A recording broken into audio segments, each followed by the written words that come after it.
Get on to rock, get up to burn, stand with the pride, ever feel your desire.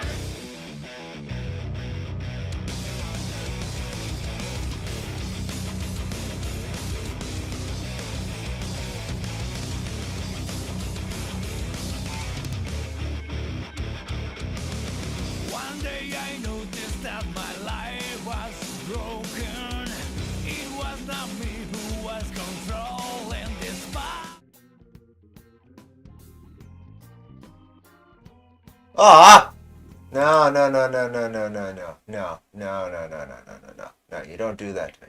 Get on to rock, get up to burn, stand with the pride, ever feel your desire.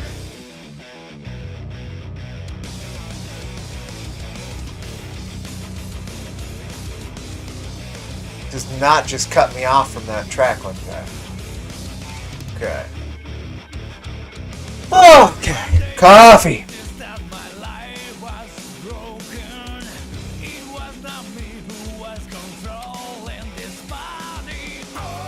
Okay.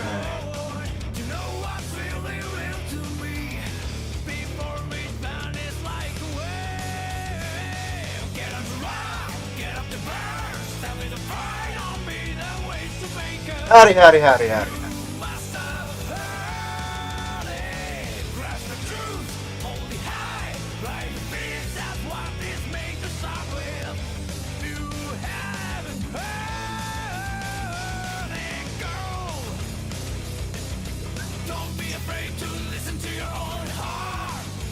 Ah.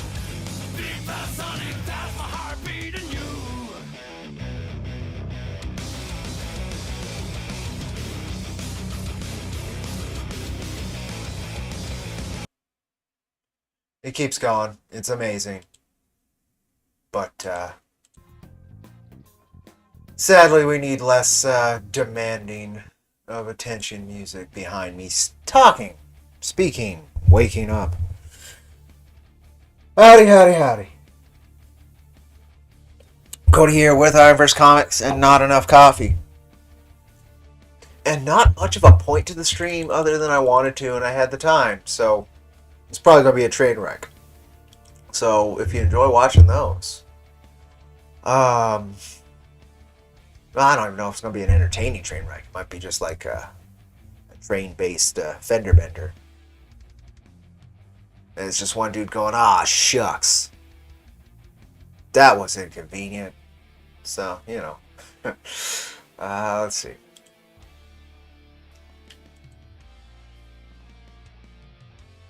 But I'm here. I'm alive. I'm breathing. Got through another work week. All that good stuff. This work week was pretty interesting. Hopefully I'm out of the... I guess somewhere to start. I did puppy ISO, puppy isolation this go. I haven't done that well over a year. These pups had parvo. Not a very... it's got an 85% survival rate with medical treatment. Without it, it's not great. It's really bad on puppies and immune compromised dogs. The older they are, of course. Brett McGowan. Not fun, but these kids were already out of the woods. I had a work day so bad I needed a sandwich and a beer after I clocked out. Ooh, I always need a sandwich and a beer after I clock out. That's just a Tuesday. But no, I need, I guess, isn't great. I enjoy, but in this case, it wasn't bad per se. It was fun. I hadn't worked with puppies. I forgot I hadn't worked with a puppy since my puppy. He's no longer a puppy. Just beautiful, pure, little loving, enjoyable, but exceedingly frustrated energy, which I'm not surprised. They're little things in a little box. It's not fun. But anyway, it was worrisome because I didn't want to bring it home, and God bless. Hopefully, I have not. I think I'd know by now if I did. Worked very hard to stay clean. and such. It's transmitted through like feces and urine and such, and they have to like consume that. So yeah, kind of sucked because I didn't get to interact with any of the older pups at work. That was something I enjoy, and many of them are basically I'd like to call them all my friends, and so it's that's not great, but it was unique. And it's kind of nice because like it's just me. It's isolating, but at the same time, I don't mind isolation. I'm a hermit. So it was interesting to do that at work as well. But yeah, anyway, it was nice to interact with some lovely, lovely puppies. Even under the context, they were all right. They were through the woods. They were fine. It's just after they stop showing symptoms and stuff, they still do what they call shedding it, which just means it's still in there. Still in their wastes. So I just had to be careful about that. Said, I need to get a vet visit for Leo scheduled. It's probably been a little over 6 months since his last Anye. Yeah, get him nice and fitted. No, I know what you mean, a vet visit. Yeah, I'm behind on most of my pups on that. Particularly, that's the one thing older pups are like, it's not so much a worry because usually they're vaccinated, right? Parvo's something we do have a very effective vaccine for. And it's like a once every 3 years kind of vaccine. It's not a need it all the time kind of deal. I know Alita isn't up on it. I'm sure Spud and Mr. Geralt, though, are probably fine. Alita might even be fine, to be fair, if it's every 3 years. So maybe I didn't have to worry as much because I didn't think about it that way. Yeah. But anyway, besides the biohazard angle of it, it was wonderful. I love me some puppies. So yeah, really good for the heart, but like super draining just watching them run around and stuff. It was crazy. So yeah, that was that. Getting to work wasn't so bad this week, so that was good. Last week it was a nightmare. I was spending literally 2 hours from like 6 a.m. to 8 a.m. or further in one case to get out of my driveway because of the snowstorms and what they left. But no problem this week on that end. And then after that, because I worked my truck very hard, I had some kind of something that would cause it not to idle. That happened 3 times, and then I ended up replacing the fuel filter on Friday. There's an inline fuel filter. I replaced that and ran some fuel line cleaner. In this case, it was Seafoam. Love Seafoam. And then also did some carb cleaner, also just straight into the carburetor, or in this case, fuel injector. And it does the same thing. It's for the same stuff. And the throttle body as well. I disconnected and worked that real good, and then did some of the throttle body cleaner product, which I don't know. But fingers crossed, I actually got it. I'm thinking it was when I overworked the truck so hard, they some gunk from the bottom of the tank, or just some stuff that was in the fuel lines or whatever finally like caked up and said, clogged it. Ouch, the other week I was loaning my van to my brother while his was in the shop, needed a new belt alternator and some other work. Ooh. Yeah, a new alternator and that stuff. I'm lucky. The thing before this that I didn't know was causing like the problems it was having. My radiator probably needs to be replaced, but I've got it patched with the little copper gunk and stuff that you can run through there. Stop Leak is a brand, but that should give you an idea what I'm talking about. And that fixed more problems than just the temperature problem it was having, which was funny. It was having a temperature problem, but it was okay. And it wasn't like going through fluid or anything. It's just like it didn't have I guess I used the term compression. It didn't have a vacuum to actually get the liquid through the radiator because of the micro holes or whatever it's got. So the Stop Leak fixed that, and then like it became more responsive because the system was actually closed again. It was a vacuum again, and that was nice. So the truck's running better. But yeah, that's been interesting. I think Saturday I had the idle problem again, but then haven't had it since. So, again, fingers crossed. We'll see how it goes. Yeah, I didn't have it at all yesterday where I shipped out sold my old graphics card, which was nice. And had to get that shipped, and my printer's out of ink, so I just went by a coffee place and printed out a page for $1.15. But it worked. Got that job done. Took the old man dog for a drive. He fucking loves his drives. Which is nice. I like them too. He's a good boy. Yeah, nothing like extraordinary happening. The biggest thing was that.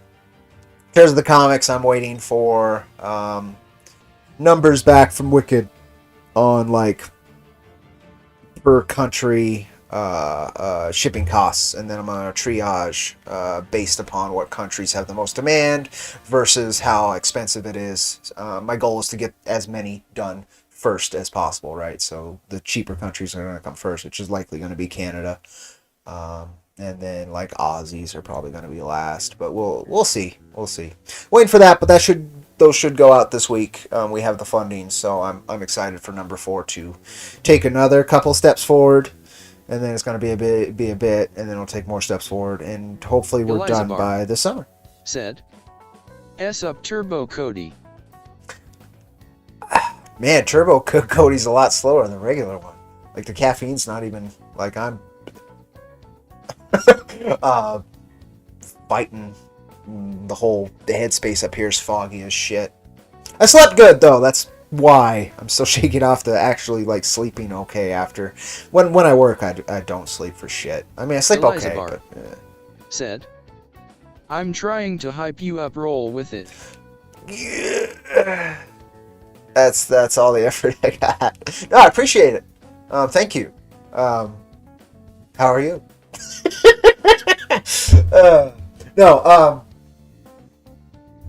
There's not much. Again, not much going on. Still waiting on some movement. I was just talking about interesting, different week at work. One of the pups I was waiting for to be adopted forever because he's a sweet man. He was out of there before I came back for my days, so that was good. I always love hearing that. We did a training thing on Friday. I mean, I have not been reading comics like a fool. Yeah, I don't even know the last manga or comic I read. Been using Discworld audiobooks to sleep myself. Nigel Planer's narration is very relaxing. Oh, cool. I started listening to... Which one did I start? I think around Christmas I was listening to The Hogfather for a little bit. Pratchett is wonderful. It's so fun. Just a great way with words. My first exposure to Pratchett was the Discworld graphic novels. I've still got them behind me. It's a big chunky thing I found at our bookstore. I could never find any, comics or graphic novels and stuff at the bookstore. And I was there and I saw this turtle with a world on its back on the cover and just said Discworld. It's a very simple graphic design. I was like, oh, huh, okay. Opened it, I looked through it, and I love the art style. And then I read a couple of the bits, and just the humor and wit in it was just so much fun, and I fell in love instantly. And that must have been like a decade ago probably at this point. Highly recommend it. I don't know how many they adapted into it. It's like the color magic or something, and then it's it's mainly the Rincewind, right? It's mainly Rincewind and the tourist from the Island of Gold. I forgot his name already, but it's mainly that plot line all the way through. Is what the graphic novels cover. It's a lot of fun. The Old Man Conan, and just how his god system is a lot of fun. And of course, Brett death McGowan is great. Pratchett's stuff is excellent. Cooler of magic and light, fantastic. Thank you. Yes, that's Brett it. McGowan That's it. said, the tourist is Two-Flower BTW. Two-Flower, that's Eliza it. Yes. Said, It's been a bit. You can't handle how I'm dying today. Mercy Wing 1 Kappa Mercy Wing 2. Okay, I'm gonna have to look at how that is printed, quote unquote. Mercy Wing, I don't die. It's not coming up. Oh, there it is. Brett Is that McGowan Todd Howard? said, You should see the miniseries version. I started. There's one with I don't know if it's Terry Gilliam, but one of the Python guys that I wanted to watch, and like I haven't gotten through any material except for a little bit of some audiobooks and then that graphic novel, and I don't know. I can't say why. I don't know. I have watched. I highly recommend the YouTube channel Tale Foundry. It's great for writers. It's just presented really nicely, and they hit on some beautiful concepts. And one of my favorite that I've seen, and it was relatively recent, was they're on the personification of death. And of course, Pratchett's death showed up because it was a very unique take on death. But I've watched a lot of stuff that like breaks down his work. Said. The Kappa emote is based on a grayscale photograph of Josh Decino, one then an employee of Justin TV working on the chat client, which was uploaded during the early days of Justin TV along with others emotes based on JTV employees. Elizabar. Okay. Said, I'm getting educated. Kappa is a graphic emoticon commonly used by trolls as a postscript to a sentence to convey sarcasm on the live streaming video platform Twitch. Its popularity has also led to the emoticon being used as a form of spam. Well, look at that. I'm educated now. It's something that I have seen many times and was never privy to, but also have no desire to use. Okay. Justin.tv. I didn't even know what that was. Okay. Like, I've just seen it tiny, and it's got the shape of Todd Howard. But it is not, which makes sense. Okay, let's get that going. But yeah, Pratchett is wonderful. I really want to actually get a hold of some of the books. There's so many, like, books that I would like to read. And like authors I should read. In fact, I'd even use that term. Like, it's probably necessary to be, to have a decent, or at least a better foundation that I just have not done. Pratchett's one of them. That one I might regret for a long time if I don't do more than just that graphic novel adaptation. Yeah. What I did watch, let's see, night before, I think, Sunday night? Said, Justin.tv was Twitch before Twitch existed. Twitch was created by Justin.tv to house the gaming content I used to tune into someone's stream that did nothing but stream kaiju movies all day LUL. Oh! Man, I wish, I mean, there's still places that are, but I wish the internet still was more of a Wild West like that. I was a little too young to enjoy. Like, by the time I had internet, the internet was something different than the Wild West angle it was. You still have, again, it's not dead. Like, it's still a frontier, but it's not a vast open one like it was at different points where you could get away with a lot of I'm gonna call it cool stuff. You gotta also get away with a lot of not cool stuff. So I good with the bad, right? That's how it goes. Savage lands and whatnot. Yeah, I've been like on a Lord of the Rings refresher. Watched the extended Fellowship on Sunday, and then last night I did extended Two Towers. Probably start Return tonight and finish it. Brett McGowan Discovered a channel on YouTube, In Deep Geek. Man, remember when Live Leak was a thing? I do, actually. I never partook, but I do remember Live Leak quite a bit. I'm surprised it's not a thing any longer, because like its demographic of content was very smart. I'm not going to say it's good, but it was very smart. It's what the internet was for in some cases, and also some bad cases, but it's kind of what it was unique. So yeah, I've been on a Tolkien bit.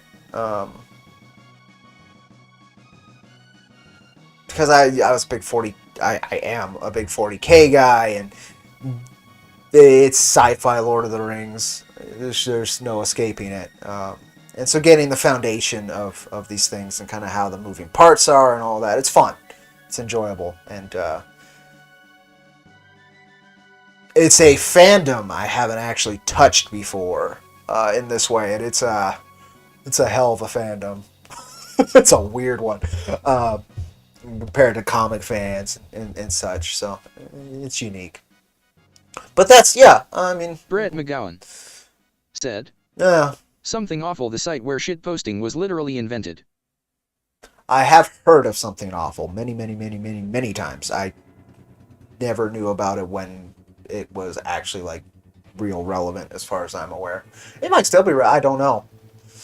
I'm definitely, I've never been on the cutting edge of anything. That's for sure. Coffee. Alright, no. Elevator music, no. Not elevator music, but no.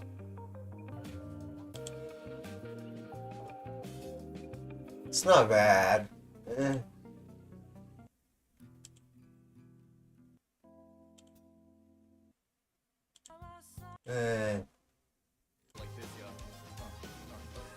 Persona. I need more energy.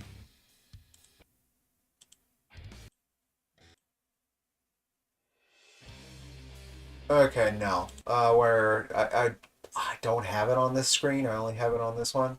Fine. Give me a second. Metal is on, but I don't want the metal. I want this, so I gotta copy this and paste it on over here, and then from there I can move it if I want. There. And then I actually need to do the same thing. Oh, it's on. It's loud though. Turn it down a little bit. Get on to rock! Get up to burn!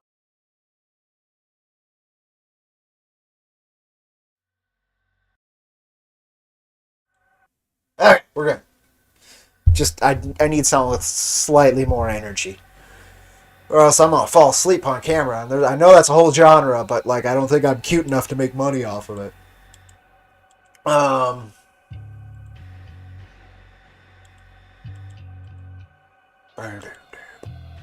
Pirate versus Ninja Fest on Steam. Okay.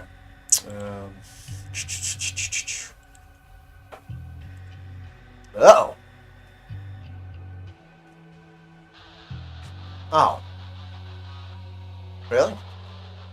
Oh, I see. Oh! Thank you, Brett. Got him. Cool. Honestly, yeah. I'm guessing they're good adaptations.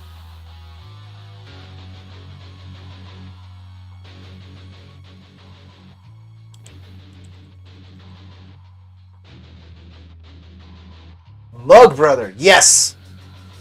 Yes. Cran eating.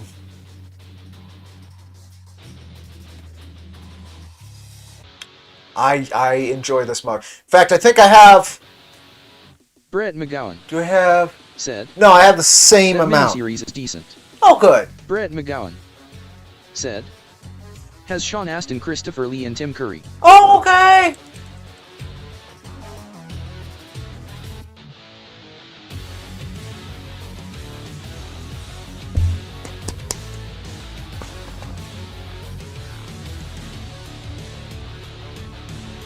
I'm at that level of tired when, like, it's only because you actually slept well. It's rough. It's rough. Okay. Usually a little bit of coffee will do it, but I've been drinking too much coffee lately, so it's less effective now. But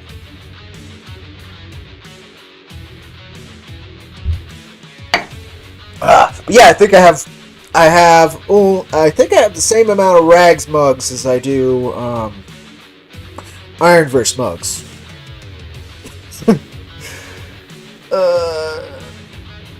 Maybe I have one more IronVerse mug. Maybe. I'm trying to think. I might not actually. I've only picked 2 Iron... No, I do. I have one more. The Jack Irons logo mug I was forgetting. But Tim Curry, too, actually. That could be great. I love Tim Curry.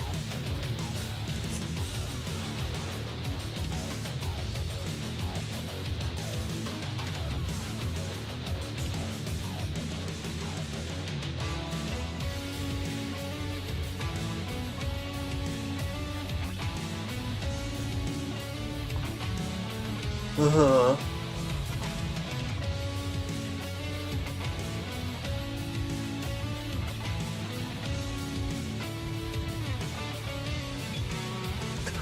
Oh, okay. I wish I had something interesting. I don't, though. Yeah, I don't have any. Said. The Hogfather miniseries is also on YouTube as well. Very cool.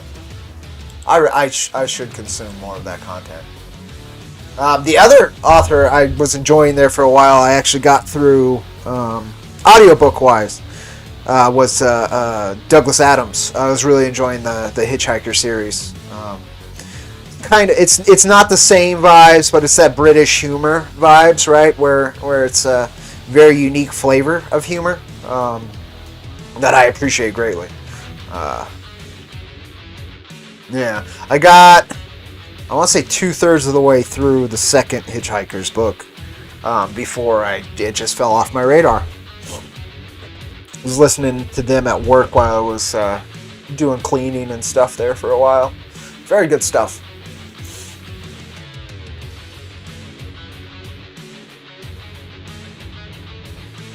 I'm a big fan of English authors. Brett McGowan. Comic creators as well.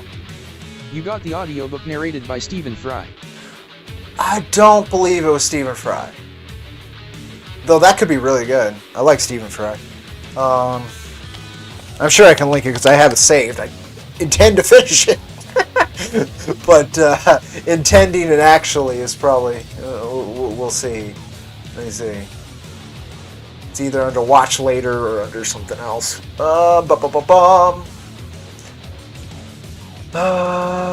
Where else would I have saved it though if it's not Watch Later? So it's probably Watch Later.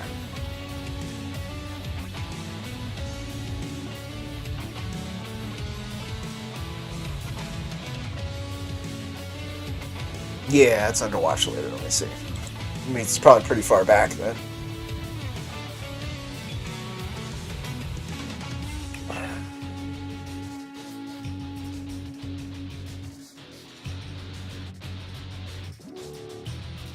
It's an older audiobook, I want to say.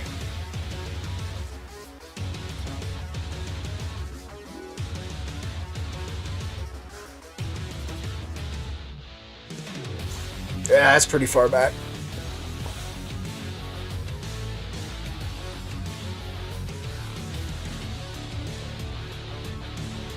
There's some stuff I can remove from here too, huh? I might find it easier just by searching it. Because it was like the first one I came up on YouTube. Brett McGowan. Yeah, said, okay. I've got the Stephen Fry version of Hitchhiker S off of Audible. Ah, okay.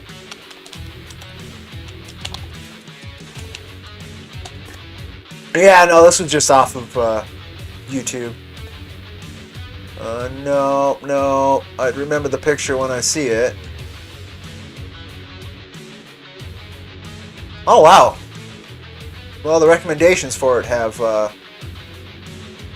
definitely swapped. Because, yeah, this is not... None of these are what I listen to.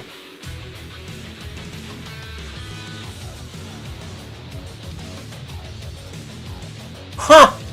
Yeah, no idea then. Oh well. Good stuff though. Good stuff though.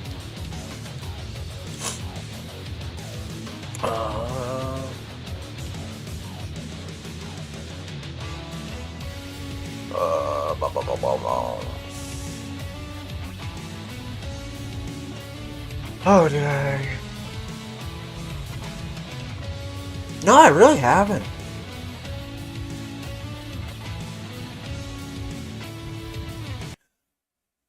last thing I was gonna read was Innocent, which is being printed by Dark Horse now, which is incredible, and that was a great get, and I'm so glad English speakers can get it officially now, because it is just one of, if not the best piece of sequential art I've ever read. I've got an audiobook of Meditations by Marcus Aurelius I still need to get on. I've been doing, so what I've listened to recently is pirated copies of, like, Charlton Heston did a whole series. It's called The Giants of Philosophy. He narrated a whole series that just breaks down, like Kierkegaard and Plato, Aristotle, Schopenhauer, Spinoza, Nietzsche. I'm gonna miss a lot, but I like, since I've gotten that, and I got that when I was like, God, 13 or 14. I've listened to those over and over and over and over again. The guy I resonate with most of the time is Spinoza, but I'm forgetting another one too. But I've that's, like, in terms of, like, quote unquote book content, that's what I've been listening to recently. Oh God, it was the Frenchman. Was it Kierkegaard? No. Who was it I listened to recently? It's gonna bug me. He was a Frenchman. I remember that very well. And he's kind of a dick. But who the hell was it? That's gonna bug me. Let me go find it. But I've been enjoying that. I enjoyed the shit out of those. It's got a little bit of voice acting as well for, like, when it's in their words. Said, Sartre. That's the guy. Sartre. Yep, that's the guy. You called it. I mean Sartre. Yep. That's the one. You got it before I could find it. That's him. Yeah. Interesting. He's the existentialist, if I remember right. And that whole concept, a lot of survival of the fittest in it, which is, I get it, but, like, kind of a prick. He ignores the fact that, we can take care of each other. Do we have to? No. But we can. And he's just like, well, that's a waste. But anyway, so yeah, that was the one I listened to most recently that I can remember. But yeah, that's what that's the closest thing to that. I've tried to. Matthew D. Reese. Yo. Said, I just came to say hello. Well, hello. Welcome. I hope you have a Matthew wonderful Reese day. Said, have a shiny Tuesday. I will have a shiny Tuesday. And hopefully it's a good shiny. I'd like to find, like, a nickel somewhere. That'd be swell. I like nickels.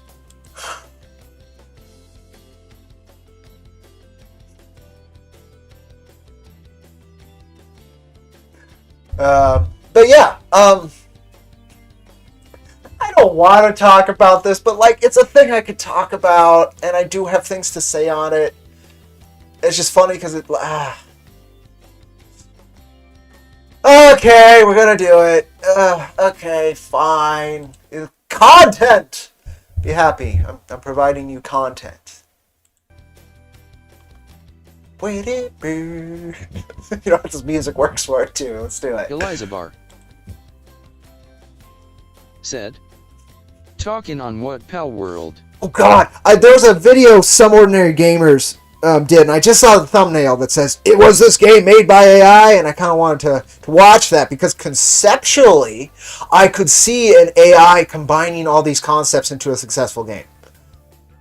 I could also see a person being smart enough to do that, but like all the angles Pal World has taken, and then all the legally distinct character designs and stuff is very AI art feeling. So I don't know. I'm guessing not, right? I'm guessing it's not, but like I could very well see that as like a conspiracy theory under Pal World, and just how hard Pal World hit as well. Enslaving Pokemon to build guns is just conceptually great. It's a hell of a thing. Apparently it's good. Like, I'm glad people are having fun. Said, I did see that video Mutar couldn't find evidence one way or the other. Oh, okay. Cool. That saves me 15 minutes. But, yeah, Brett McGowan said, the studio CEO does seem to like AI though. Oh, okay. Well, I could see, like, again, like, I can see it conceptually, like, I can see that's how it would happen. It's doing it, when you break it down into just thematics and concepts, it's very much how an AI assembles art, right? Like, it grabs just a bunch of shit and collages it together into something cohesive, quote unquote, right? Brett McGowan so said, I could see it. Honestly, the worst thing you can say about Palworld is that it's uninspired. I mean, it's hard for me to say uninspired because of, like, the myriad of concepts it successfully crammed together. Is it derivative? Yes, but not in any single way. And that's, you know, most art is derivative when you break it down far enough, right?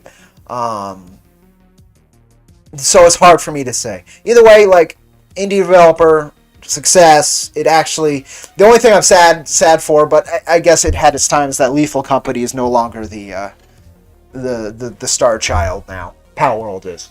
It was funny to see. It was funny to see the Pokemon account. Like, they tried to Scarlet and Violet or whatever, the newest one. They tried to renew some interest or whatever, and they were just getting flamed in their comment section. It was delightful. By Palworld fans and shit. It was just wonderful to see the very slow to adapt Game Freak getting smacked rightly for being slow to adapt and putting out worse and worse product.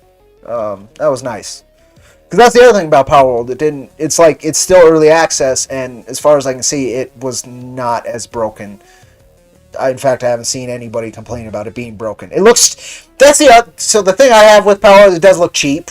Like, the character designs can be okay, but, like, overall, its art style choice looks a little... Eliza Bar. That's where I put uninspired. I kind of feel like Pokemon geeked in the pre-3D era. Oh, it certainly did. It certainly did. I was stoked when they added animations to the idling Pokemon in, like, Pokemon Black. Like, I was like, oh, this is cool. Sprite's moving. And then they started going 3D, and I lost some of my interest. Because, you know, that was the big bit of... Now I'm going to be dating myself. Pokemon Stadium. I fucking love Pokemon Stadium because you got to see your red and blue characters in your Pokemon in color and moving. The attacks were still very much the original Pokemon bit, right? Like, there was nothing really to them. It's just, here's a animation hastily pasted on top of the sprite. But still, that was cool. And I was a kid, right? It's nostalgia. But nonetheless, like, I put hundreds of hours into Fire Red. I think that was the last Pokemon game I put a lot of time into. And then I've played a lot of the hacks, ROM hacks of Emerald in particular. I've played Pokemon Sweet. There's a Crystal remake out of Emerald, and I forgot what it's called. Something Crystal. I played Light Platinum quite a bit. I like the hack scene. I had a phase where I was enjoying a lot of Pokemon ROM hacks. I got really far into Light Platinum, in fact. And Sweet was kind of interesting, but relearning a new system of, like, chocolate versus, like, cream or whatever the fucking types were my brain didn't want to click with that. But it's fun nonetheless. There was another one where it just, like, switched types of basic Pokemon and then recolored them. Yeah. I don't remember what that one was called either. But I had a lot of fun with that. But yeah, anyway, those are all, like, hobbyist stuff. Those are hacks, right? I haven't been interested in a Pokemon game, like, legitimately since Fire Red. I played Black. I played and beat the shit out of Black. I was super stoked about, again, the animations and all that. But I played and beat it on an emulator. I didn't play and beat it. It was really neat. I ended up getting a Kindle at some point, secondhand Kindle. Somebody had upgraded and gave me theirs. And the fact that it could run Pokemon Black was like, that's what I did on it. I hacked it and got Pokemon Black to run on it. And that was fun. Bar said. But that's the last real I need engagement. to give Sun Moon another go. I got a few hours in and then dropped it. Eventually, I was just like overloaded with the amount of Pokemon. But again, that's me as a, somebody who started off in Gen 1, right? Loved playing Pokemon cards. Was my first like real strong. It was first of all, it was my first introduction as a kid into an economy, trading and selling and that kind of shit. And then second, it was also just like it was a fun card game. There's a reason it hasn't really changed much since Gen 1 again, the original Pokemon card game. And I played Pokemon, the Pokemon trading card game on Game Boy Color quite a bit too. I mean, I was a Pokemon kid. I enjoyed the films, all of that, and then I think I lost interest because it was so much recycling of the same stuff with slight differences both in the anime as well as the games, right? And then once I got to the 3D era, I did not have I was kind of interested in the remakes of Ruby and Sapphire because Ruby and Sapphire were the other Game Boy Advance games that I put so much time into. My God. But now, but it's not for me, right? Like I'm fucking in my 30s. It's a children's game. It's a children's concept. Like, I can still get some nostalgia enjoyment out of watching the first Pokemon movie and the second Pokemon movie and the third Pokemon movie, but Ruby is the one I played the most. Go Blaziken, kick them with fire. I was a Blaziken guy too, and then I was a Sceptile guy, and I didn't Marshtomp. Am I remember that correctly? God, all this data that's in the back of my mind that the neurons like, yes, we're relevant again for a second. Britt McGowan said, "Oh no." Everyone at work was shocked when they finally ended Ash's story. Yeah, I'm glad they did though. It went on way too long. They shouldn't have even gotten far enough to like reboot his art style, right? Like that really bothered me. And I wasn't even paying attention. It's just, you're going to even change his art style to make him look younger than he ever looked. Okay. Open the Pokemon file cabinet in your head, riffle through the data, emit factoids. Exactly. It's crazy that's still in the back there. I remember, probably 10 years ago at this point, I was still surprised how much of that data is still, like, logged in the back there. And I'm just like, yeah, but, like, that's a waste of data. Like, why didn't I spend the time on something more foundational? Why isn't that, like, physics data? But it's alright. It's because it wasn't fun. Pokemon was fun. I mean, it's that simple. But nonetheless. Anyway, I've had this. And holy shit, if he actually sticks to this, I will be very, very proud. Because this is a realization I had in 2018. When I started on social media. Like, holy shit. And the thing is, I've seen a lot of people have the same realization that Tyler's having here. And within a month, they're back to it. I was a Yu-Gi-Oh kid growing up. I was also a Yu-Gi-Oh kid. That was my second trading card game after Pokemon. It was, this is more edgy and dark, and it has wizards and sorcerers and skull monsters, and, that kind of shit. And then, I played Yu-Gi-Oh for a while, but like its actual metagame, the tournament scene, it was very heavy with the bannings. So you'd get a couple really powerful cards and they'd be useless very, very quickly. And I still have a lot of those useless cards. But Yu-Gi-Oh was a lot of fun. And now like the game's completely like, it's got like 4 or 5 new like major mechanics that I don't understand.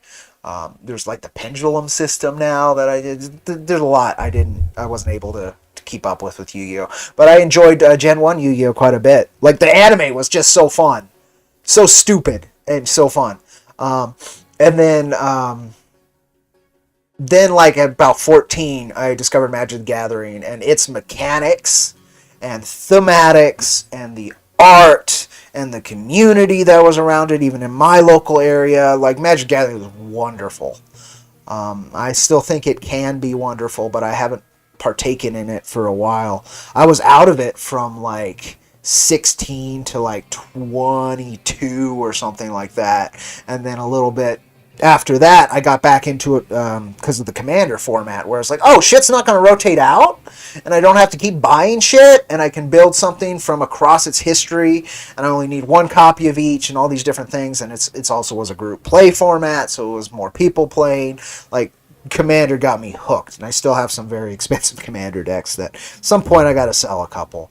But I was an elf player, elf combo, and it's kind of a dick because you get 4 people at the table, they shuffle up, they get all this shit, and then you win by turn 4. It's kind of it's a dick move. It's not as bad as Time Mages, which will win by like turn 24, but 20 of those turns were theirs and just theirs. Time Mages piss me off, but no, MTG, like I had so much fun with MTG. That was a big one. Like Yu-Gi-Oh! I had fun with, but it was like never really a big thing. MTG was like, it was social, and I don't know. I'm always going to have a very strong place in my heart for that, no matter what Wizards of the Coast continues to do to it, bastardize it. I think the last time I played MTG is I got the 40k Commander decks. I got the set, and I played that with some friends, and that was fun. It's just like, what the fuck? They're starting to license everything under the sun. They're doing what the Fortnite did and all this, where all media is being conglomerated into one homogenous mess. And Brett McGowan said, that disappoints me. Sorry I derailed you, man. That was bad timing on my part. No worries. It's not bad. I mean, you can read this. Here's the link to his tweet. I hope like this is an actual understanding, and he sticks with it. Because I have seen folks come to the same realization, and within a month they're back in it. And you know, some people are built like that, and I get it. Like, oh, well, this is an interesting thing, so I need to be a part of that, and I need to be relevant, right? Like, I'm not a relevant creator. By any means, holy shit. But you know, I find a lot of peace in that, and if there's one thing in my life I try and create, because it allows me to live comfortably and be happy, is peace. Peace with my art, even with my mistakes in my art. Peace with the environment in which my art exists. Whether or not that's a mutual peace doesn't matter as long as I have it, right? Yeah. I'm hoping that works. I'm hoping they stick to it. Because, you don't need to... Independence means you don't need to actually jump into this shit. But anyway, there's the link if you want to check it out, read it, whatever. But that's the point. Is, you know, I've seen a lot of folks come to this, and then within a month, and over the last 6 years, I've seen, I mean, it's usually within a month. They're right back into the same cycle, because it's what's relevant and what sells and what allows them to maintain an audience. That being said, Tyler has a wonderfully committed audience already, so like doesn't really need to engage all of this, but if they want to and it helps keep everybody engaged and keeps them relevant, like, it is what it is. I'm just I don't know.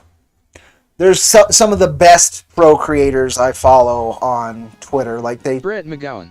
They just do their own thing. Guys like us are Treebeard. Yeah, I saw that. I retweeted that. It's funny because I just watched Two Towers, and that came up. I was like, yeah, I'm on no one's side because no one's on my side, and it's very true. It's a very good quote. And it's very much on nature as well. Like Tolkien loved that exploration of man and nature and that relationship, and particularly the Ent storyline and Saruman, the Saruman Ent mini plot, I'll call it. It's very much industry versus nature, and the fact that nature can just flip a switch and destroy everything man created and throw their hubris. It's really it's not subtle, but it's a good way of setting it all up. Most interesting. I just watched again. I was talking about this. The In Deep Geek on YouTube. Really nice, just narrations and discussions on Tolkien's Legendarium, as it's called, which is a little arrogant, but on his material. And the Entwives. No, we just lost them. I love that. That whole concept is great. they just kind of, they took off, and now they can't find them. They're not dead. And the fact that they might be dead, but that's not how the ants think of it. Very cool stuff. I don't know. It's been fun engaging with that level of fantasy, the original high fantasy, right? It's been nice. Yeah, and I don't think I've been engaging with anything else. Said, Cody out there looking for entwives in rural desert country. This is true. They're just looking in the wrong place. Well, I think they kind of stopped looking too, right? They hadn't really woke up and met for like an age by the time Two Towers is hit, right? So, I guess theoretically they might have went towards the Shire, which is kind of that joke's like, you haven't seen them, have you? They forgot to keep looking, yeah. Yeah, I think that's what it is. Yeah, they just kind of stopped looking. But that's part of the charm, right? There's a lot of, that's the one thing, like, he was, Brett McGowan. I mean, there's a lot of things he's very good at, but one of the things I latch on to. PNW. Brett McGowan said, way easier. Let's Senaru. Oh, okay. I was wondering why I skipped that. I didn't. What are you talking about? Currently Ents from Lord of the Rings, but like a bunch of stuff. I'm just chatting, as it says on Twitch. Welcome. Nothing specific. Just there's some fantasy stuff we were talking about. We were talking about comics. We were talking about independent comic, the marketing, relationship, community aspect, I guess, was there for a minute. We talked about Terry Pratchett for a minute. Talked about Douglas Adams for a minute. We talked about a lot of things. Just kind of hanging out and chatting. Nothing particular. I didn't have anything particular today. Just wanted to stream since I had the time. I talked about what I did at work at the beginning. Like there's nothing specific. Man, I'm at the mud level of this coffee. But I still want more caffeine. I'm gonna go for it. Gross. Brett McGowan said, would guys like us also be Conan thinking face? So, and that, I guess it was, what, day or two ago? Yesterday was Robert E. Howard's birthday. My buddy Laguna Muta, who I do the podcast To Walk with Giants with every other Sunday, we had to miss this last one due to a pet emergency, which is too bad. Conan S. always his own man, nobody tells him what to do. Was it thief,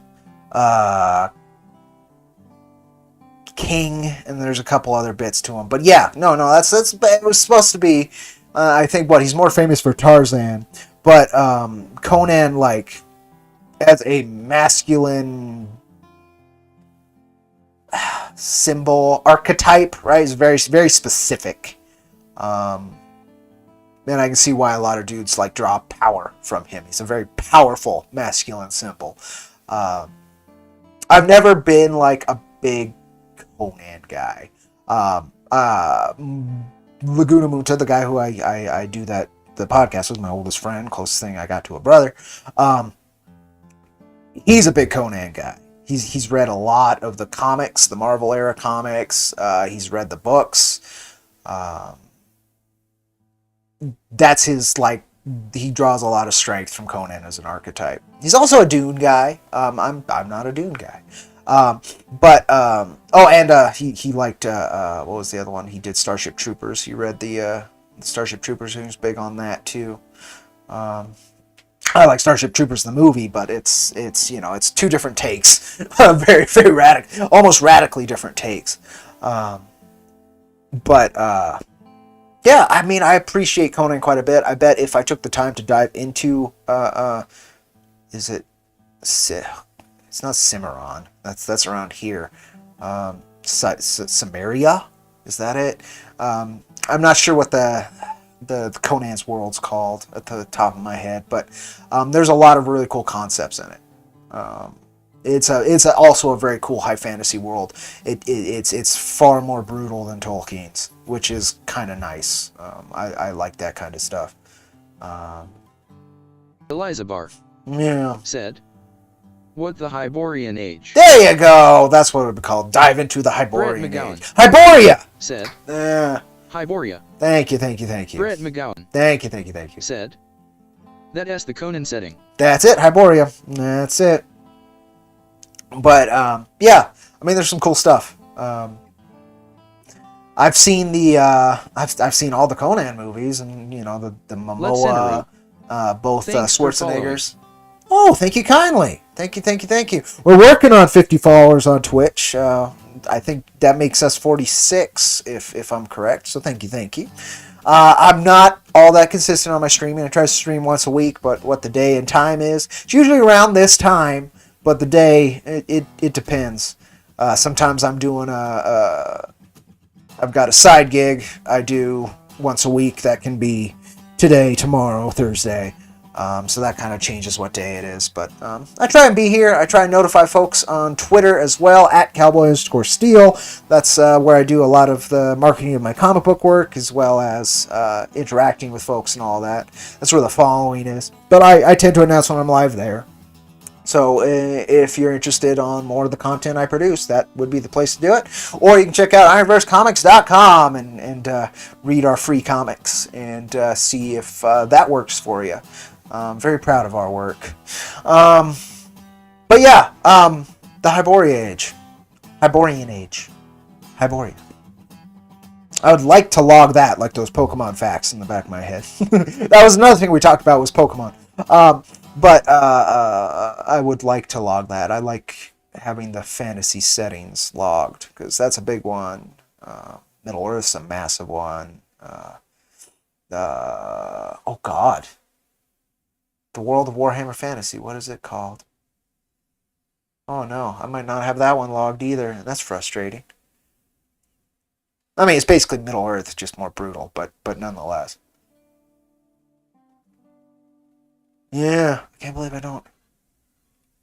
One of them's called Mundus, but I don't even know what which world that is. Oh well. Oh, also on YouTube. Thank you, sir. Thank you. At least I'm assuming, sir. If I'm incorrect, I apologize. Much appreciated. Yeah. Conan's another one I gotta dive into. Middle Earth crossed with the Holy Roman Empire. Yes. I mean, there's other things too. Like Middle Earth didn't have Mayan dinosaurs, right? Warhammer did do its own thing, and I'm glad the old world's come back. Games Workshop realized their mistake finally, but it looks like it's just an excuse for reprints, which is kind of hilarious. It's almost like they choked that out of existence to try something new that didn't work as well as they wanted it to. And then they're like, okay, well, we can reprint. Well, I think it's Tomb Kings and then the French. I heard Mayan dinosaurs and I'm paying attention, lizard folk rise up. There you go. Man, so, again, I'm a 40K guy, so I didn't really do Warhammer Fantasy, but being a 40K guy, especially at the time I did. Said. Cough, new Coke. Yeah. I did get exposed to fantasy, right? And so I love the Wood Elf designs. And that's what I play in MTG, basically, is Wood Elves. Big fan. But I also saw Lizard Folk. And for, like, painting the lizard men and just the designs. I was a dinosaur kid, too. From, like, 3 years old to, like, 8, 9, 10, probably all my single digits that like I was real conscious. Huge dinosaur guy. That was like my autistic obsession at that point. And Brett McGowan. Their models are really cool. The Gotrek and Felix books are top shelf. I've heard really good things about that too. Eliza Bar. And I like Warhammer Dwarves quite a lot. Best part of the old world Nephilim Oracle League Blood Bowl let us go. Blood Bowl as well, yeah. See, I never got into Blood Bowl, but it's a fun concept.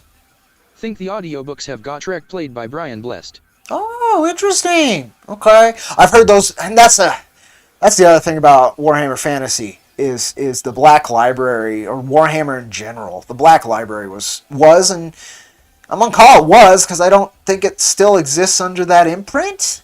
I might be wrong. I do remember that they tried, and I might be remembering incorrectly, but I think they tried to do a rebrand, and so the Black Library isn't quite there, just like they're killing Forge World now. Eliza Bar said, But man, I read a Blood Bowl comic a couple weeks ago. It was dope. cool. I've been pleasantly surprised with how Marvel's handled 40K so far. I don't know what else has been produced right now, but I know before they, and that's part of why the Black Library, like at least the comic book wing of the Black Library is dead, at least for 40K. Because I have a bunch of the old. Oh man, there's nothing like 40K comics from the English kind of Judge Dredd era.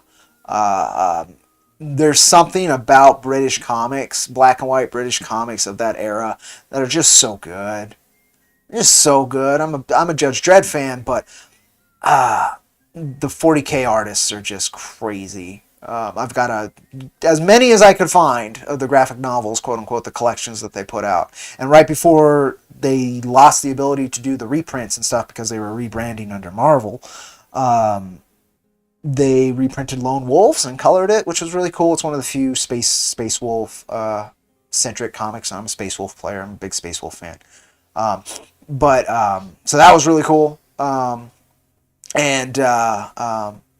Then I picked up the Marnius Calgar miniseries as the trade paperback, and it was fine.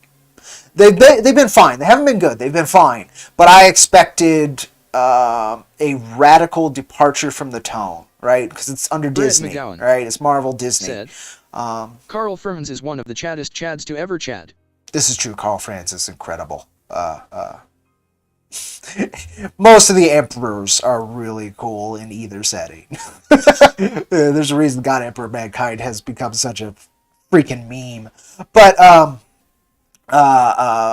and Carl Franz is cool. And the giant griffin. Who doesn't like a king with a giant warhammer riding an excellently massive griffin? That's so cool.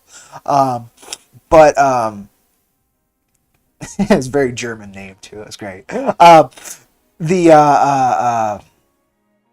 Warhammer 40K comics from Disney were not as toned down as I expected them to be. They're still not like they're not putting them under the Max imprint, right? Max imprint was only revived once for Garth Ennis to put out Punisher Soviet, and it's dead otherwise. And that was like 6 years after they had kind of just let it die. And so Ennis must have just really been able to pull some weight so that they revived the Max imprint for a minute. So I didn't expect them to be as gory and like Bolters to be as effective, and I expected it to be a little... So like anything to do with Slaanesh and the Sisters of Battle comics, which were also fine. It was like 4 issues. They're dealing with Slaanesh, right? And so it had a sexy lady, but like it didn't go as far to Slaanesh. It went as far into Slaanesh as you'd expect a PG-13 Marvel comic to be able to, right? And so it's a lot of implications and not much like... It's kind of how Warhammer 40K dances around the Dark Eldar and Slaaneshi Marines and such. It's like there's a lot more implication than there is actual showing, which makes sense. But the implication's still there, I guess is my bit. They didn't sanitize it as much as I would expect Disney or Marvel under Disney to sanitize 40K, which was impressive to me. Because even 40K in the Black Library, they tried the young adult version of Warhammer Fantasy and Warhammer 40K, where it's like kid adventurers, and they did that with 40K. And I was like, what the fuck is this? And that was basically everybody in the fandom, so that didn't get very far. But the fact that they tried to tone it down, oh, we got to reach kids with this, and it's like, you're only ever going to reach teens. Said, but in some ways implying is more effective than actually showing. I think so as well. It's nice. So I was just impressed that the Marvel writers and artists that worked under that imprint, or it's not an imprint, but under that brand, under Marvel, understood the assignment enough. It's nothing like the Black. There are some legend. I've read all the Space Wolf novels under Black Library. I've read I did read the Ultramarines one, and I'm never going to be a massive Ultramarines fan. I understand what they do. Their look's iconic. They're what brought me into the hobby. I had a little magazine. Of course, at that point, when I was like 10, 12, something like that, 40K was I mean, they've never stopped pushing the Ultramarines, right? But like that was all you really saw on the marketing. But the design of Space Marines, all that, is just so cool. But it was, what's his name? Uriel Ventress. It's an interesting story, and he's an interesting character. It's just he's very Ultramarine, so it's very stock standard, like interactions with the 40k universe. I like Space Wolves because it's not stock standard so much. It's these savages who understand this technology but still act under their own bits instead of, under their own sense of honor. Whereas the Ultramarine, I mean, it is the implied sense of honor for the entirety of Space Marines should be the Codex. And Space Wolves kind of middle finger that. I've always liked that. I haven't read any of the Dark Angels stuff. I'm also a Dark Angels player, mainly because I'm a big biker fan, and their bikers are my favorite. The White Scars are interesting, but I'm not a big space Mongol guy. Anywho, read that, and I read the books I enjoyed the most though were the Eisenhorn books. I really enjoyed those. Eisenhorn is a character, and then it's written in the first person. It's really neat too. Brett McGowan I highly recommend Eisenhorn. That one Uriel Ventress novel with the Damonkolba whatever it's called was fucked up. Oh yeah. When he's trapped in the Iron Warriors Hell World, they capture his ass, and then they have the I don't even know if it's feminine. I think it is, but it's a bunch of demon wives sewn together into a giant womb that's like birthing new Iron Warrior. It's fucked up, and it's supposed to it also transforms other Space Marines, if I remember right, into Iron Warrior. Yeah, Damonkulaba as a concept is fucked up. That's the demon angles of 40k is what gives it its edge of interest, right? The Chaos God angles of it. I don't remember what I was reading, and they're walking through Nurgle's forest. For a second there you were sounding like an Alex Jones rant. Oh, that's great. That gets watchers and viewers. Fucking Damonkulaba or turn of the Ultramarines. I don't know. Evil? I'm going to use the term gay, because that's not like a concept of 40k, surprisingly. The Chiffa's Kane novels are great to add some humor to the universe. That's the bit. I've heard nothing but good things about that, and I've watched a lot of like breakdowns on Cyphus Kane and how he's just he fails upward so well, and then like his buddy who is a blank, which is also a concept that comes in on Eisenhorn, whereas psychers can't affect them, they don't see them, that kind of bit. But his buddy's just like just amazing. He's just the greatest sidekick ever for a guy who's failing all the time and fails upward all the time. It's a great concept. I've heard nothing but good things about the what was the really famous Imperial Guard book series? That's gonna bother me. But it's a very specific squad that you follow, and it's really well respected too. But anyway, there's so much good content in the Black Library that's still in print, which is wonderful. It's not like they killed the series. Like the Horse Heresy's finally gonna finish soon. Chiffa's Kane is Blackadder in space, and I'm sad Rowan Atkinson doesn't do the audiobooks. Oh shit. Brett McGowan. That's very true. Said. Oh, that's funny. Gaunt S Ghosts. Thank you, Gaunt's Ghost. I've heard nothing but good things about that as well. Haven't read them though. I was a Space Marine guy. I'm not ashamed to admit that. But I was also a Space Wolf guy, which is a different, a very specific flavor of Space Marines. Space Vikings. It's the Viking angle and how they interact with the magic system and just the culture and how they interact with the greater Imperium. All of that, like, that's what interests me. They're the most anti-authoritarian bit of the Space Marines, and I really appreciate that. That's besides the collecting and models as well. Like, super resonated with me. Animal furs and taking it more to that, again, the Viking aesthetic. Really, really cool.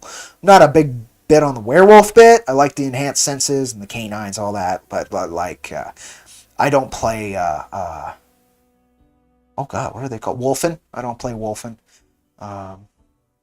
But Ragnar's book series, my God, I had so much fun with Ragnar Blackmane's book series.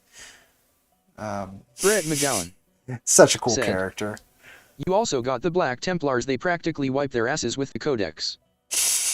they wipe their asses with the original Imperial Creed as well, to be fair. He's not a god. Oh yeah, he is. It's very true. It's very true. And there's a few different factions of Space Knights, right? So you've got the Black Templars, which are Crusaders, right? You've got the Dark Angels, which are more based on Arthurian Knights, right? And they're really leaning into that now, which I like. I think it's a good idea. I think it's a great flavor to add to the Dark Angels, is that they're like fallen round table, right? They're the Lancelots almost. It's really cool. And then you've got, especially now that the Lion's awake, I really hope that develops in a cool way. The dynamic between the Lion and Papa Smurf, Gulliman, Rabout Gulliman. Fucking hate that first name. Well, it's not quite Robert. Bobby Gulliman. Should be interesting, because Gulliman's just trying to sew together a broken Imperium, and the Lions. He was a star pupil, the Lion, in terms of combat and honor and all of that, right? And Gulliman was in terms of strategy and diplomacy. It's interesting. I hope that dynamic develops in a cool way. We'll see. And they really need to kill poor Dante. I feel so bad for Dante. The world just won't let him die. One of the coolest things I ever read, though, was the Inquisition. It's also why I love Space Wolves. Was a time where the Inquisition had to parley with the Space Wolves and to show respect. It was to avoid another war between the Inquisition and the Space Wolves. They had to parley, and the Space Wolves, out of honor, woke up the oldest Space Marine still alive, which is Bjorn Fellhand. And just the interaction between the Inquisition and Bjorn is so cool. That's why I like the Space Wolves so much. He's so casual. He is still a Viking warrior, but their sense of honor and all of that, and the Inquisitional representative to the Space Wolves is just so Gene Steeler called with a limousine APC army list when. I'm not my buddy. So I started collecting because my buddy was super into 40k too. It's not a game you get into by yourself, because it's not playable by yourself, and it's an expensive hobby. And you get into it if you like the models and you want to model and stuff. But we were most interested in that alongside playing the game, right? Making our own stories within the 40k universe. And so he went Tyranids. We first bought a box set to kind of together. We bought the back in 6th edition. We bought the Dark Angel Chaos Marine box set, right? And so that was the first thing we played, and that was fun. I wanted it because of the bikers, and he was like, "Oh, I like Chaos. That's interesting." But the armies we actually wanted to collect were Space Wolves and Tyranids. So I fought a lot of Tyranids. I haven't fought Gene Stealers. They weren't an army when we were collecting, right? They were just a faction within. The cult wasn't an army. Just Gene Stealers were a unit within, and Brood Lords, right? I think those were the two you had within Tyranids. So I fought a lot of Gene Stealers, but I didn't fight the cult. Never played the cult. Eliza Barr said, Gene Steeler Cult's Haven T had an official army list since like 40 or something ancient. Okay, and then they revived it. Okay, that makes sense. Yeah, again, it was my awareness of 40k was around 5th edition. I still have a 5th edition rulebook, but we never played that. And I still have some 5th edition codexes too, but they were relevant in 6th edition. So, But the Xenos I collect. I have an Orc army and I have a Dark Eldar army. And the Orcs are probably my favorite Xenos. Just their thematics and they are just so needed in 40K as like their spiritual concepts alongside their building and collecting concepts, where you could just kit bash anything. The humor behind orcs, alongside the brutality. I don't know. I'm a huge 40K orc fan. They are my favorite orc incarnation ever. Nothing comes close. The Mushroom Men are incredible. And then the Dark Eldar, I like, he collects Eldar. That's the other bit too. So I say, yeah, Dark Eldar, that's interesting. I like a lot of the designs of Dark Eldar, and I like their play style is what I was most interested in. The lore of them's a little rough, but it works. Thematically, it works very well. Hellraiser elves, but they have such sights to show you. And there's some cool lore, like the Archon, who is looking for a very specific spine that was turned into a musical instrument of his... There's a chapter called The Storm Wardens. They're practically space Highlanders. That makes sense. Elizabar said, "Let us throw a wedding party. Slaanesh is born." Yeah, party's a fun term to use for that, huh? That's the other bit about Dark Eldar. So much is implied with them. Out of all of the factions that have all this implied lore, Dark Eldar have the most. They won't talk about a lot of the things that occur when you're captured by a Dark Eldar. They'll talk about the torture and the flaying and the mutilations and the experimentations and all the more classic horror tropes, but they won't talk about the really nasty end of it. That's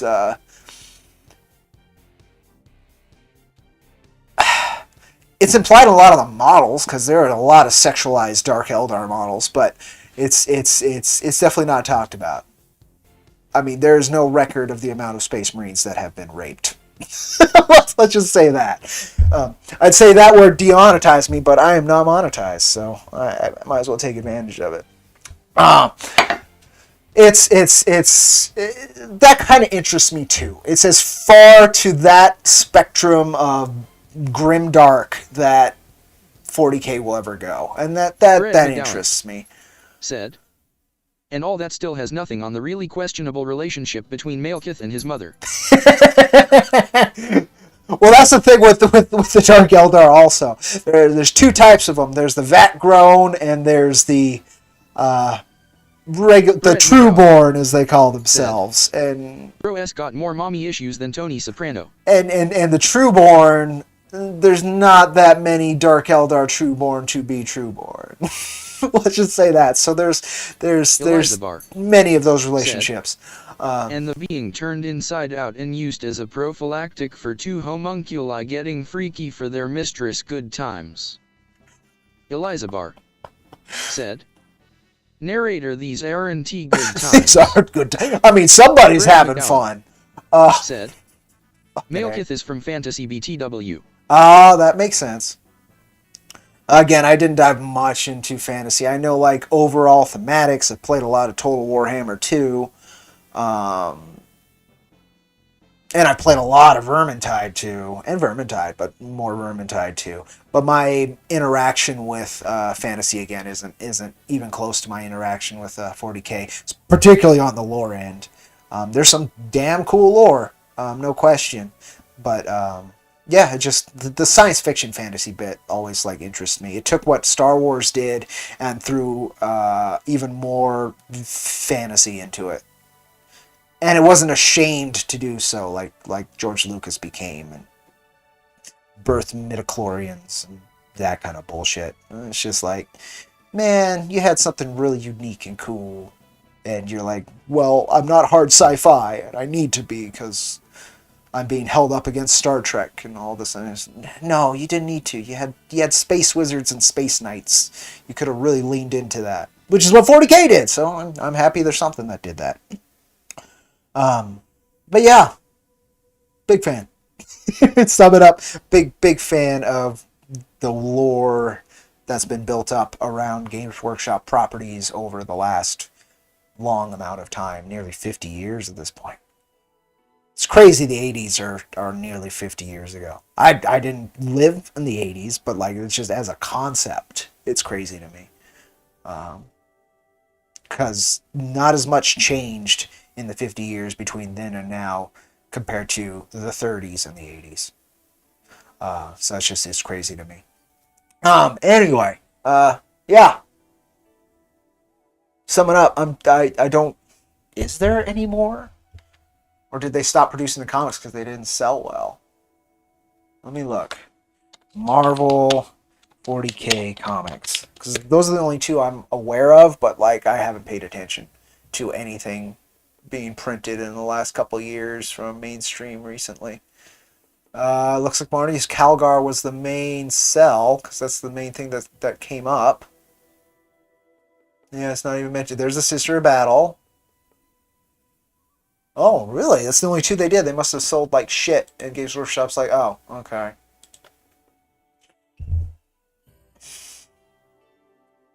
Yeah, no, and that's not even recent. That was 3 years ago at this point. Yeah, no, that's it. It was just the Sister of Battle. And that one was fine. It wasn't great, but it was fine. I like the Sisters quite a bit. I think they are undersold, particularly in the modern mainstream, because nobody wants to acknowledge the Space Nuns are an amazing faction on their own without being Space Marines. Particularly in the modern discourse of gender dynamics, right?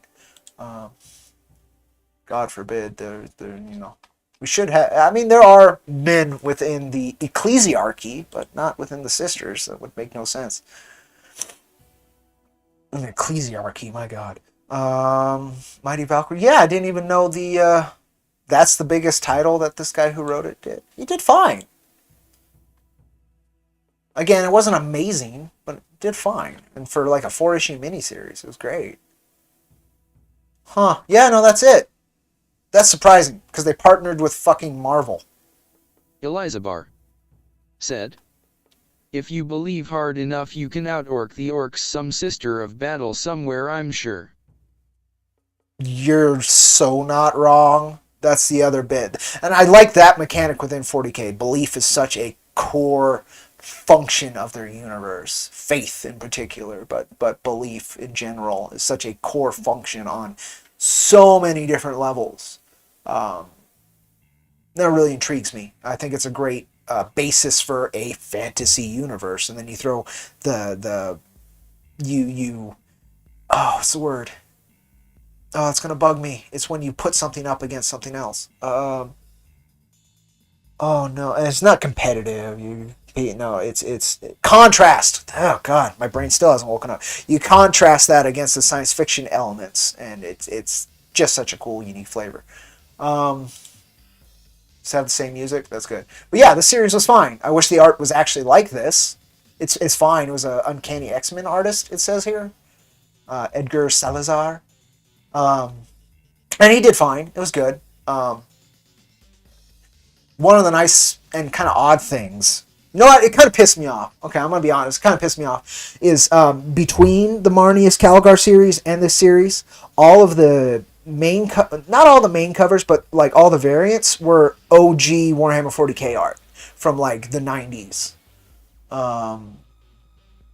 Which is excellent, fucking cool art, but they didn't even hire the artist to do another cool piece. And here's the bit too that pisses me off. It's credited to Games Workshop, so you know that. Brett McGowan said, I don't know. It bugs the hell out. This world plays with that too, belief affecting reality. Yep, very true, very true.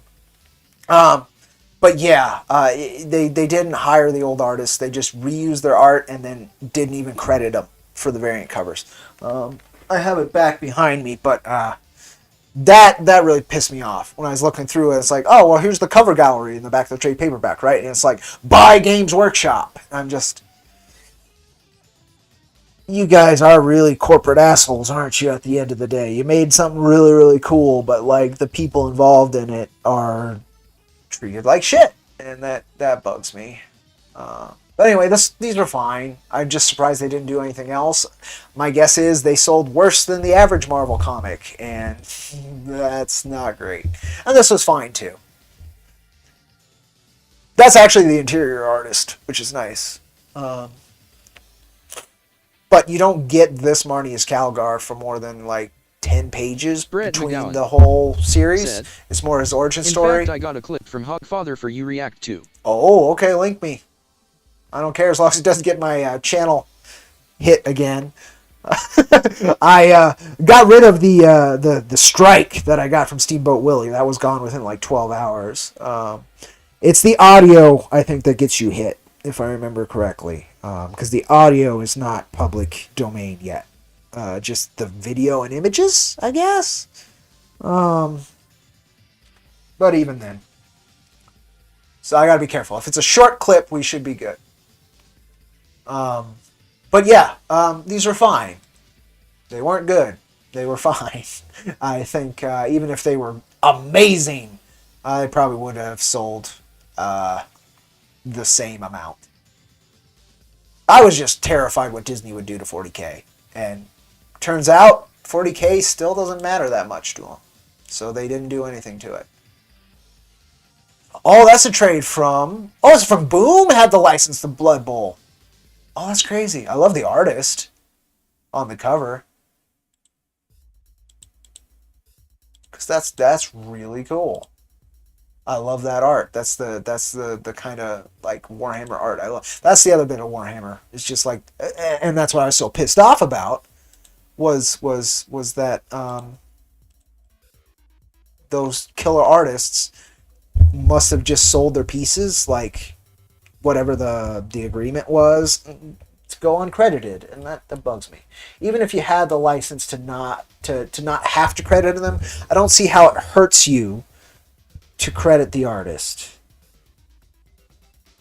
I think that's what pisses me off. Like, you could have put by Games Workshop and, right? You can have your name first. You can build first. At least let me know as the reader and collector of this book who actually did that piece, because you didn't fucking do it. You just paid for it. I don't know. I'm a comic creator, so I'm going to be really biased on that. Like, you credit your collaborators. But, yeah, it pisses me off. I like that Blood Bowl art, though. That's really cool. There it is. Got it. Let me see. How long is it? Oh, Death Speech. Oh, there's a couple good ones. Let me see. How long is it? The shorter, the better. It's 2 minutes.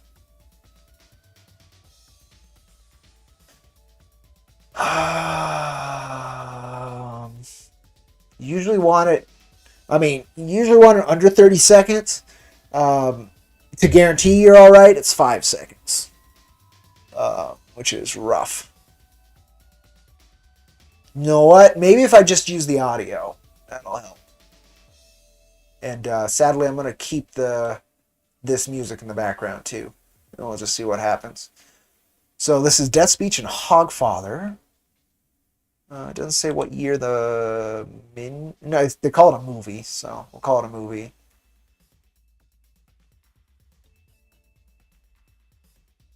Oh, there's a lot of good lines being quoted in the comments. Okay, let's do this.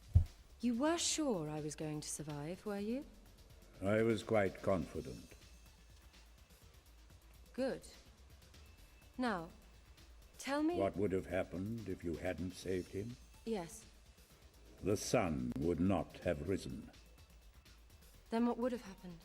Oh. A mere ball of flaming gas would have illuminated the world. All right, I'm not stupid. You're saying that humans need fantasies to make life bearable? No. Humans need fantasy to be human.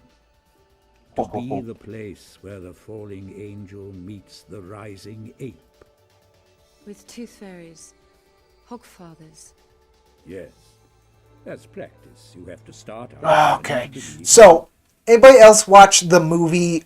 I guess it was a made-for-TV movie from, God, I want to say late 80s, early 90s, called The Flight of Dragons. It's one of my favorite films of all time. And this concept, that's at the core of that film. We have, there's a lot of Tolkien inspiration in it as well, but we have the Green Wizard, the Wizard of Nature, noticing that mankind is moving on without magic. And he's seeing how cold and cruel that's becoming. And he realizes magic's going to die one way or another. So he wants to preserve magic in some form. And so he gets the Wizard Council together, and one of them's their Chaos Mage, played by James Earl Jones, in fact. Something like that. And it's basically the interaction between logic and scientific growth and magic. And the end of the film is a fight between that concept and the main hero, who's like a board game designer from its contemporary period, like late 80s, early 90s. He's brought into the past and turned into a dragon, or combined with a dragon. And he applies modern sensibilities to old world fantasy, and he defeats Obadon by applying logic to all this fear and darkness and scary things that Obadon uses, the black magics of the world, the dark imagination. And it contrasts how logic can illuminate and eliminate that. At the same time, the Green Wizard, the whole point of why he's going through these efforts is to preserve magic in some form, and that's the imagination, right? The realm of fantasy. He explains it as like how does he explain it? It's kind of as a imagination as a spur for growth, and for positive growth in particular. He sees the dragon's scales and creates armor. He sees the dragon able to fly and creates airplanes. That kind of deal. That kind of vibe. And the whole movie is that concept, which is kind of what Death's talking about here, as far as I can tell. What makes human human, right? As he said, where the fallen angel meets the rising ape. I like that phrasing. Yeah, let's keep watching the clip, though. Lies. So we can believe the big ones? Yep. Yes. Justice, mercy, duty, that sort of thing. The big They're lies, not yeah. the same at all. You think so?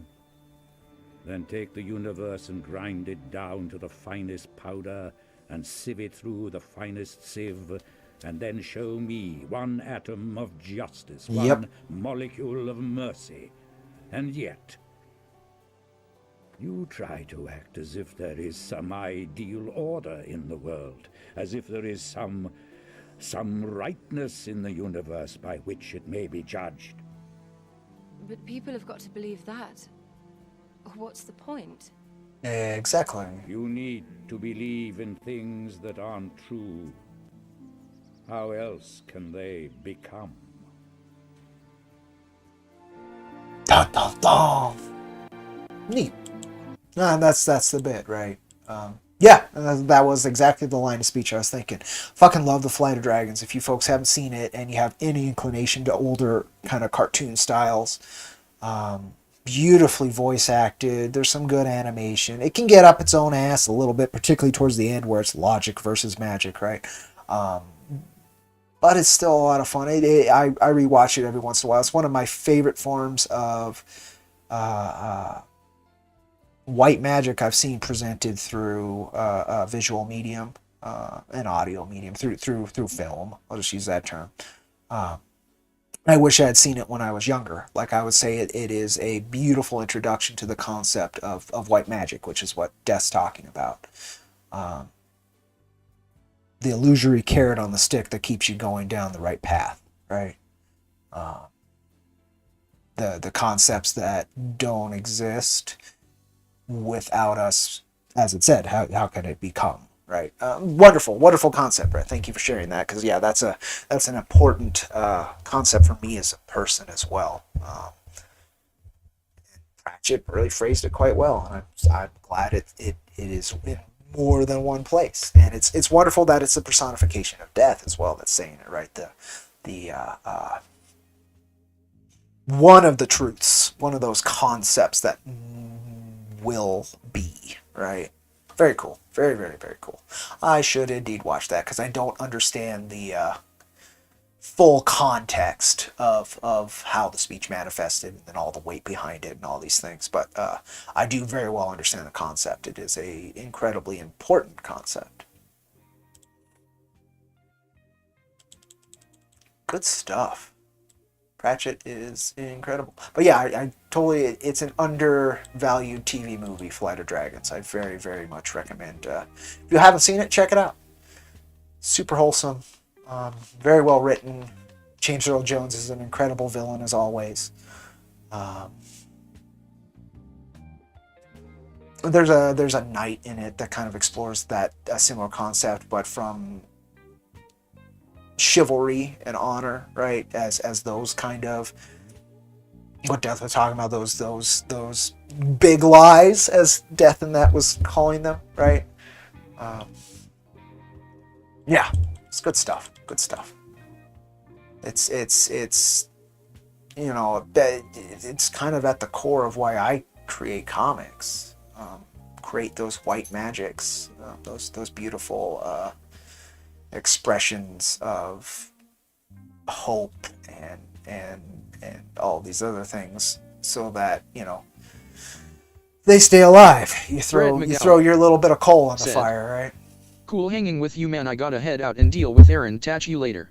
Adios, amigo. Vaya con Dios. You take care. Thank you for stopping by and sharing that stuff. Great stuff. Thank you.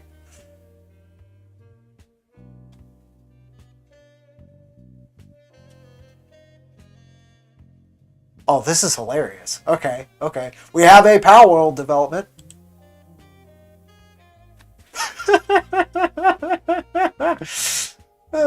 Nintendo has come for me.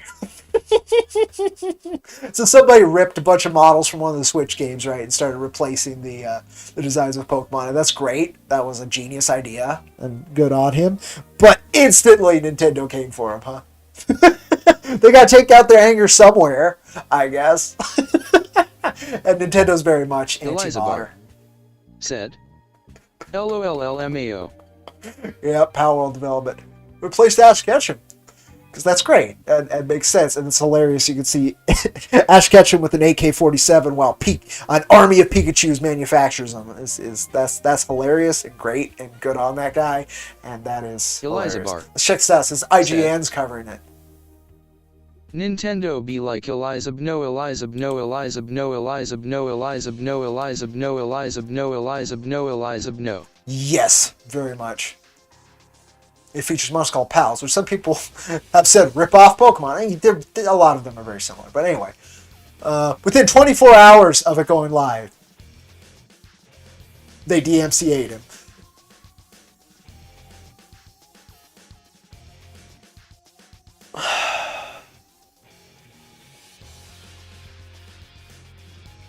Oh, okay, so they just DMCA'd the video. So that's not anything too surprising for Nintendo.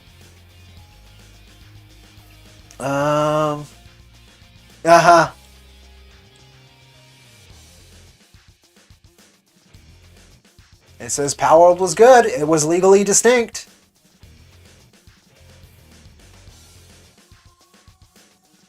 Oh, yeah, they're staying quiet on it.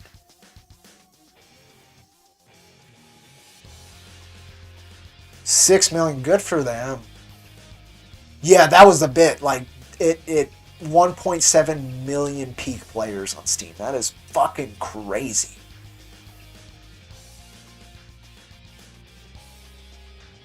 God, Nintendo doesn't know what to do. Fucking Nexus. Cowards. It's removing anything Pokemon related from Power World, which is hilarious because you could still, mod Pikachu into Skyrim. That's totally fine, but God forbid you do it into Power World. Nexus, cowards. I mean, I love the program. Vortex in particular made a massive difference for modding Bethesda games and all that. I appreciate what Nexus has done on those angles, but cowards. But that's hilarious. Okay, Power World development. That's funny. Yeah, it's gonna be interesting to see how this goes because Nintendo is actually Elizabar, Pokemon Company in particular, said, "Look out for the Pikastapo." The Pikastapo. I like that. Pikastapo. It's true though.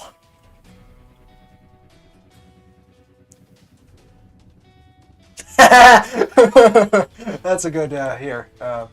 Not to bring up the topic again, but this is how I know Power World doesn't have legal plagiarism in it, because Nintendo has lawyers on a 24-hour retainer. Yeah, particularly on Pokemon, their most profitable and probably famous brand. So much so that, I don't think there's a Mario company. It's the Pokemon company. To manage the merchandise and all of that, which is, again, you don't, Game Freak makes some money for Nintendo and makes them relevant, but it's the merchandise that makes it actually a profitable venture, and probably one of the, if not the most profitable IP out there. So we'll see how that goes. But yeah, if unless they're building like a airtight case against Pal World, we'll see how that goes. Yeah, I'm very curious. That's a fun development in the world of gaming.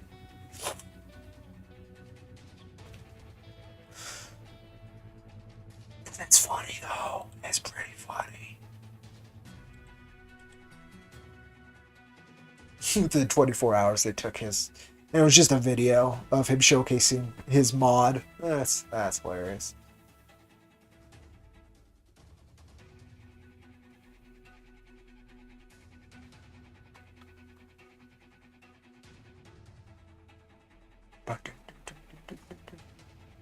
Alright, well, we'll probably call it here I'm going to call it here now, because I don't think I have anything else worthy of chatting. We actually did better than I expected.